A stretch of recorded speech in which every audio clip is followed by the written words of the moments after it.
अस्सलाम वालेकुम, welcome back to my channel Shireen Firoz. तो कैसे हैं आप सब? उम्मीद है एकदम खुश होंगे, खैरियत से होंगे। तो आज मैं आपके साथ दो रेसिपी भी शेयर करूंगी, साथ ही साथ ये संडे का ब्लॉग है। तो वो ब्लॉग स्टार्ट हो रहा है मॉर्निंग से। तो सुबह के टाइम पे कुछ इसी तरह का हल्का फुल्का नाश्ता होता है। ये गुड़ की चाय है और साथ ही हल्का फुल्का नाश्ता है। और जैसे ही नाश्ता करके फारिग हुए तो मैं आ गई थी इधर किचन के कामों को निपटाने के लिए। फ्रिज से मैंने मलाई निकाल ली थी, जो कि काफ़ी दिन की हो गई थी, लगभग 1 महीने की मलाई हो चुकी थी।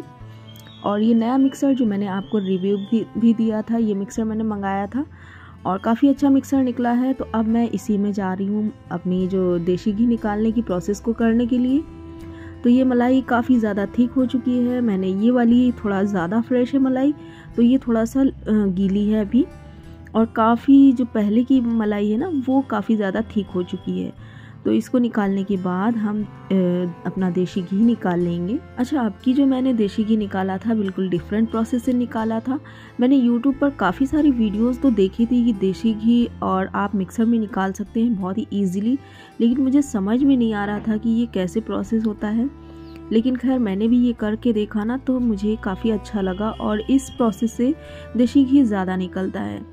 तो मलाई को जब मैंने इसमें मिक्स किया है ना मिक्सर में, तो मैंने थोड़ा सा पानी डाल दिया था। देख सकते हैं कंसिस्टेंसी आप। अब इसको हम क्या करेंगे, थोड़ा सा हाथों से इसको निकालते हुए इसका जो ऊपर का मक्खन है वो हम डाल देंगे पैन में, और इसका जो नीचे का दूध बचेगा उसका मट्ठा बना सकते हैं या फिर आप उसको डिस्कार्ड कर दें।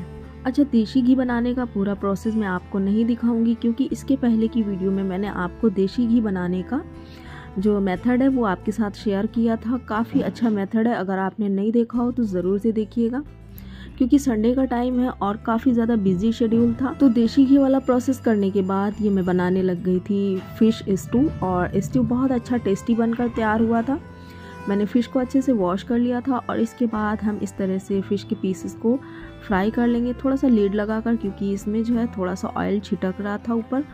और ये अदरक लहसुन को मैंने कूट लिया है, और प्याज मैंने कट कर ली थी, हरा मिर्चा कट कर लिया था और टमाटर कट कर लिया था।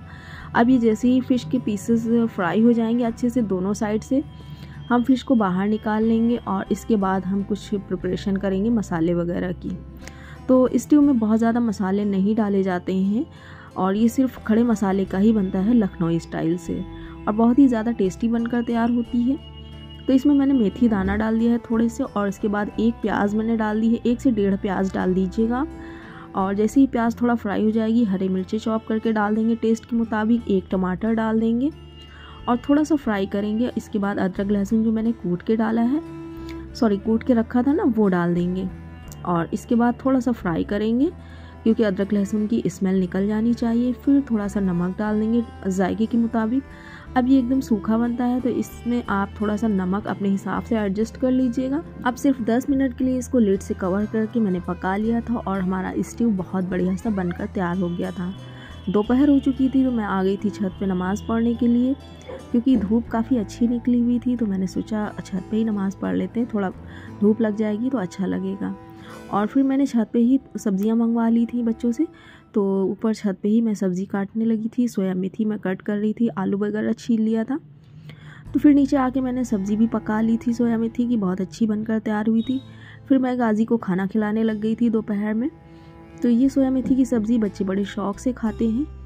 और इसके बाद ये शाम का टाइम हो गया था, तो संडे को कभी कभी ऐसा होता है कि हस्बैंड थोड़ा जल्दी आ जाते हैं ना, तो थोड़ा सा हेल्प करवा लेते हैं मेरी। तो अक्सर तो ऐसा होता है कि मेरा संडे एकदम बेकार चला जाता है, क्योंकि सिर्फ वेट करना होता है। हस्बैंड को और ज़्यादा टाइम लग जाता है क्योंकि वर्कर्स नहीं आते हैं। तो अभी क्या हो रहा था कि ये थोड़ा आज जल्दी आ गए थे, तो ये हुआ कि चोखा बन जाएगा आज शाम के टाइम पे। और ये चोखा बनने की प्रोसेस हो रही थी, तो ये 2 बैंगन थे, इनको जो है मैंने ब्रेक करके इसमें जो है अदरक लहसुन लगा दिया था और 2 टमाटर भून लिए थे। और इधर मेरा किचन का एग्जास्ट ख़राब हो गया था, तो ये हस्बैंड मेरे चढ़कर ऊपर एग्जास्ट खोल रहे थे। और इसके बाद हम लोग शाम की चाय पी रहे थे। तो शाम में ये शकरकंद भुनी गई थी, जो कि हरा धनिया की चटनी के साथ बहुत मज़े की लग रही थी, और उसके साथ चाय पी रहे थे। और बच्चे बोले कि थोड़ा सा आलमंड भी खाएंगे, तो फिर फवाज मेरे आलमंड भी लेके आ गए। तो ये सारी चीज़ें होती हैं जो कभी कुछ अलग अलग डिफरेंट टाइप से हम लोग टेस्ट करते हैं। शाम मीटिंग में जैसे ही हस्बैंड बाहर गए अपने काम से, और इसके बाद फिर ये वॉशिंग मशीन थी जो कि जा रही थी नए वाले घर में, और इसका मतलब जगह निकलवाई जा रही थी। जब अभी कंस्ट्रक्शन चालू था ना, तो ये हुआ कि पहले इसकी नाप ले ली जाए, अगर ये मतलब छोटी बड़ी ना हो जाए, अगर जगह कम निकली तो फिर बहुत दिक्कत होगी, क्योंकि छोटी जगह में आपको सारी चीज़ें निकालनी होती हैं। तो मैंने कहा चलो मैं भी चल कर देखती हूँ। तो मैंने लॉक लगाया और पीछे से मैं भी पहुँच गई अपने नए वाले घर तक। तो यहाँ पर मशीन रख कर देखी गई, एकदम मेज़रमेंट परफेक्ट था, जो जगह निकलवाई गई थी एकदम सही थी। तो ये कुछ घर इस तरह का है, अभी कंस्ट्रक्शन शुरू है और अभी पूरा कंप्लीट नहीं हुआ है। जैसे ही घर कंप्लीट हो जाएगा मैं इंशाल्लाह आपको दिखाऊंगी। और फिर बच्चे वॉशिंग मशीन वापस भी ले आए थे, और बच्चों को मैंने दी थी मूंगफली खाने के लिए, और बच्चे एंजॉय कर रहे थे टीवी देखते हुए, और मैं इधर फिर उसके बाद नमाज़ पढ़ने लग गई थी। नमाज़ पढ़ के मैं फारिग हुई तो फिर मैंने कहा कुरान शरीफ भी पढ़ लेती हूँ। और मैं हमेशा रात में इशा के बाद ही कुरान शरीफ पढ़ती हूँ, क्योंकि मुझे इशा के बाद ही टाइम मिल पाता है। तो नमाज़ पढ़ने के बाद मैंने कुरान शरीफ रखी, और इधर हस्बैंड फिर से वापस आ चुके थे बाहर से, तो ये मेरे साथ हेल्प करवा रहे थे किचन में। मैंने कुरान शरीफ रखने के बाद ये लिट्टी चोखा का आज प्रोसेस बनने का था। तो ये लिट्टी इस तरह से मेरे हस्बैंड सेक रहे थे, तो मैंने कहा ये इस तरह से अंदर तो कच्ची रह जाएगी और ये बाहर से कलर तो आ जाएगा, डॉट्स पड़ जाएंगे, लेकिन ये अंदर से एकदम कच्ची रह जाएगी। तो मैंने कहा मैं आपको एक दूसरा डिफरेंट तरीका बताती हूँ, उस तरीके से आप अगर बनाएंगे तो आपको देखना बिल्कुल परफेक्ट लिट्टी बनकर तैयार होगी। तो मैंने क्या किया, इस तरह से जो एल्युमिनियम फॉइल होती है ना, उसमें ये सारी की सारी लिट्टी एक एक करके रैप की, और ये नॉन स्टिक पैन में मैंने रख दिया था, और लिड से लगाकर करीब 15 से 20 मिनट इनको धीमी आंच पर पका लिया था। और लिट्टी अंदर से एकदम परफेक्ट तैयार हो गई थी, ऊपर से भी कलर हल्का हल्का आ गया था। बहुत बढ़िया एकदम अच्छी सी लिट्टी हमारी बनकर तैयार हो गई थी।